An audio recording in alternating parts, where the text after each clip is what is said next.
TV, online and on the go. This is Valley News Live 10 at 10. We begin tonight with breaking news as a man with a gun has barricaded himself inside a building in South Fargo. Good evening, everyone. That's a live picture you're looking at. It's pointed west along 9th Avenue South. We're set up near the Avalon and Big Top Bingo. The Southeast Human Service Center is where a man has barricaded himself inside, and police have the area surrounded. Police tell us around 7 p.m. the man went in the building and displayed a firearm. He told people to leave the building, which they did, and he went into a room and remains there, refusing to come out. He's not saying a whole lot right now that I can give to you, to be quite honest with you. It's part of the negotiations, and we'll continue to talk to him and with the intended outcome to be that he comes out, and we certainly get him the help that he needs. All right, once again, you've got a live look at the scene right now. We've got our reporter, Natalie Parsons, there. She joins us live. Natalie, what can you tell us? I am here on North Street South, where you can see behind me, police continue to have a perimeter outside of Southeast Human Service Center. And I spoke with a man earlier who works inside the building and was there at the time that they were told to leave the building. He says that he saw the man with the gun, and one of the other people who were told to leave the building was in the room with the man. And she looked like she was just overwhelmed with emotion as to what has happened. I also spoke with Deputy Chief Ross Renner, who told me that negotiations will continue and he hopes that this can all end peacefully, but it is unclear as to when this standoff will come to an end. Natalie Parsons, Valley News Live. Okay, thank you, Natalie. And something else to note, cell phone service is hampered for many people in the area. We're told it isn't something that police are doing as they deal with the situation. In other news tonight, making a difference is the goal of two 7-year-old girls who say they've been working for the last 11 months. They're raising money for a baby they've never met who will never be able to eat or drink. Last December, we introduced you to Everly Peterson. She was born with a rare disease that left her unable to eat. Her family is now back in Grand Forks, where she continues to visit hospitals regularly. Valley News Team's Ashley Bishop shows how all their hard work paid off at their last lemonade stand with a very special customer. Cup after cup of lemonade was poured by Daisy and Addison. It was the third stand this summer. They've been collecting money with one goal in mind. I'm doing something for a different person, not for me. I'm doing something for a little baby who's sick. 7-year-old Daisy started with donating her allowance and a bake sale, but then turned to Addison. Do something with her to help her make money because she wasn't making money quick enough. So I said, yes, I'll help you. The girls heard about Everly's situation through school, where Everly's mother, Erin, was teaching. The girls told their parents they wanted to help the family. To raise good kids, you have to lead by example, and I think this community's done an amazing job of that. Even when you're 7 years old, you can really make a difference. The girls say they had about 30 customers in their first hour.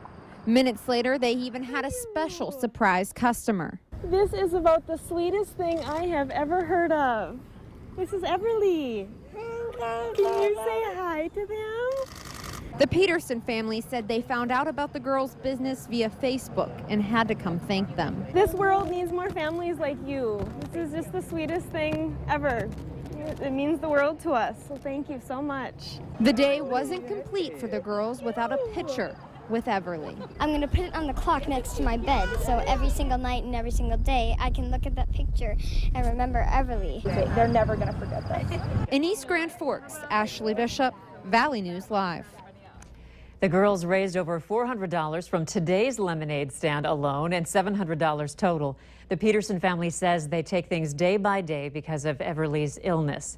If you would like to donate to the family or learn more about Everly's rare disease, click on this story at valleynewslive.com. The Grand Forks Police Department wants to make sure you know about a high-risk sex offender living in Grand Forks. Hillary Edwards was recently released from the Grand Forks County Correctional Center. Edwards is currently living at 515 North 8th Street, number 7.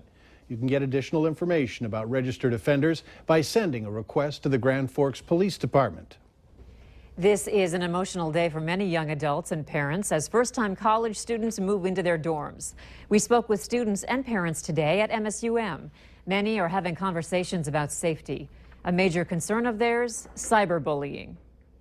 It's hard to be a hero in online situations because most of the time people online are they feel like they're invincible. They can do whatever they want. You just kind of have to try and help the person ignore it as much as possible. Experts say there are several things you can do if you're being bullied online. Don't respond or retaliate. Protect your accounts, save the evidence, and reach out for help. We have some resources on our website, valleynewslive.com. Simply click on the Hot button. Work on the Dakota Access Pipeline came to a halt today amid protests at the construction site. More than 1,000 people were out protesting. The growing number has caused law enforcement to take action. Highway patrolmen establishing a traffic control point on 1806, that's 6 miles south of Mandan, to try and help out. It will only allow resident and emergency traffic southbound, and through traffic will take an alternate route. On Tuesday, a temporary federal court order stated protesters cannot interfere with construction or threaten workers, but protesters say they have a right to be there. The group is expected to triple in numbers by the end of the week. Minnesota Governor Mark Dayton and legislative leaders are abandoning their hopes for a special legislative session. Minnesota's top politicians have met routinely for months to try and find an agreement for an overtime session. A $260 million tax relief bill and package of public construction projects were at the top of the to-do list since the legislature adjourned in late May. Governor Dayton said today he won't call a special session this year. Dayton says he'll incorporate tax and construction measures in his 2017 wish list. The U.S. State Department confirms that a $400 million cash shipment to Iran in January was tied to the release of 4 American citizens who had been detained in the country.